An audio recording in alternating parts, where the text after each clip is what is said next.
સન્માન્ય રાહુલ ગાંધીજી કેટલાય સમયથી member of પાર્લામેન્ટમાં જાતિ ગણનાનો મુદ્દો ઉઠાવ્યો છે અને જાતિ ગણના થવી જોઈએ એવી અમારી સ્પષ્ટ માગણી છે.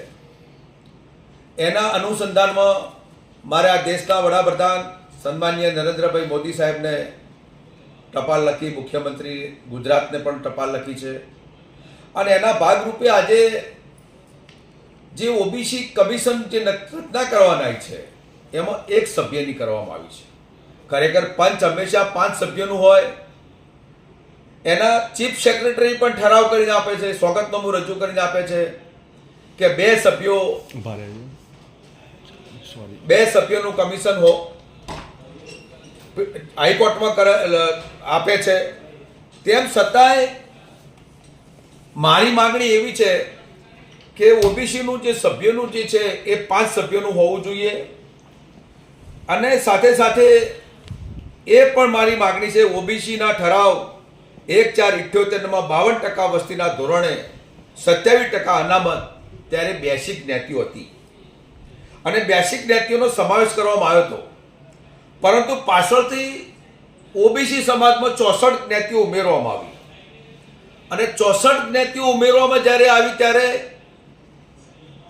અનામતની જે ધોરણ 52%નું જે રેશિયો 146 જ્ઞાતિ થઈ છતાં એનું બજેટનું જે ક્ષેત્ર હતું એ તેના હક અને અધિકારો ત્યાં રહ્યા અને એના જે આજે સમગ્ર ઓબીસીને જે 27% અનામતથી જે મોટું એમાં 146 જ્ઞાતિનો જે ઉમેરો થયો એનાથી ઓબીસી સમાજમાં બહુ મોટું નુકસાન થયું છે.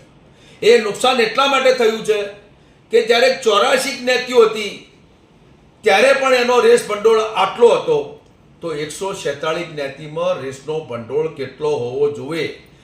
આ ગુજરાતમાં ભારતીય જનતા પાર્ટી ઓકડામાં માહિર છે, ઓકડા બનાવવામાં માહિર છે, પણ ઓબીસીને હકને અધિકાર આપવા માટે માહિર નથી.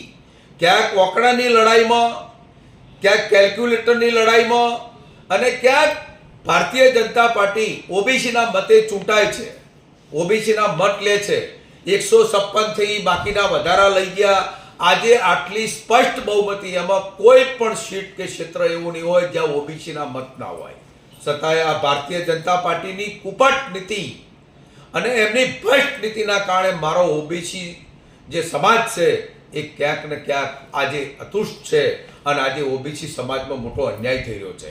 એના માટે મારા ઓબીસી સમાજના દીકરા દીકરીઓ ભણવામાં નિષ્ફળતા એટલા માટે કે જે મારું જે ભંડોળ આપવું જોઈએ એ ભંડોળ નથી આવતું, વ્યવસ્થા નથી ઊભી થતી, એના કારણે ત્યાં અભ્યાસ પણ છોડી દે છે, પૂરતી યોજનાઓ નથી મળતી, પૂરતા લાભ નહીં મળતા. એટલા માટે આ મારી સ્પષ્ટ ગુજરાત સરકારને માગણી છે કે જાતિ 52% વસ્તી, 27% અનામત અને જાતિ આધારિત વસ્તી તાત્કાલિક ધોરણે ગણવી જોઈએ અને જાતિ આધારિત વસ્તીના ધોરણ પ્રમાણે અનામતનો ઓબીસીમાં લાભ મળવો જોઈએ. ગુજરાત સરકાર જોડે મારી સ્પષ્ટ માગણી છે.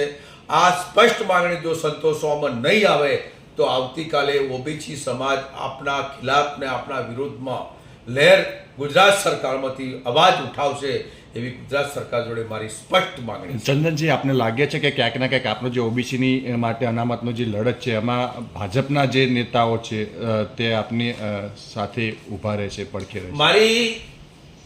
તમારો ખૂબ સારો પ્રશ્ન. મારી સ્પષ્ટ માગણી છે ભારતીય જનતા પાર્ટીમાં જે ઓબીસી સમાજના જે આગેવાનો જે છે, ઓબીસી સમાજના જે ધારાસભ્યો છે, ઓબીસી સમાજમાં ચૂંટાયેલો જે તાલુકા પંચાયતનો, જિલ્લા પંચાયતનો જે ડેલિગેટ છે અને ઓબીસી સમાજમાં જે ભારતીય જનતા પાર્ટીમાં જે પદાધિકારી છે એને મારી સ્પષ્ટ વિનંતી છે કે આપ પણ આવો, આપણો અવાજ ઉઠાવો. તમારા દીકરા દીકરીઓના અભ્યાસને હકને અધિકાર માટે 1978માં જ્યારે આ કાયદો જ્યારે ગણવામાં આવી એ દિવસે જે બેસિક જ્ઞાતિઓ હતી આજે 146 જ્ઞાતિઓથી ભલે એનું બજેટમાં વધારો થાય અને અનામતના જે ધોરણે એમાં રેશિયો વધારો કરવામાં આવે એવી આ ભારતીય જનતા પાર્ટીના જે લીડરો છે અને ભારતીય જનતા પાર્ટીના જે ચૂનેલા જે પદાધિકારીઓ છે એમને પણ મારી વિનંતી છે કે તમારો અવાજ સરકારમાં માન્ય મુખ્યમંત્રી સુધી અને માન્ય વડાપ્રધાન સુધી પહોંચાડો એવી આપને રિક્વેસ્ટ કરું છું અને વિનંતી પણ કરું છું.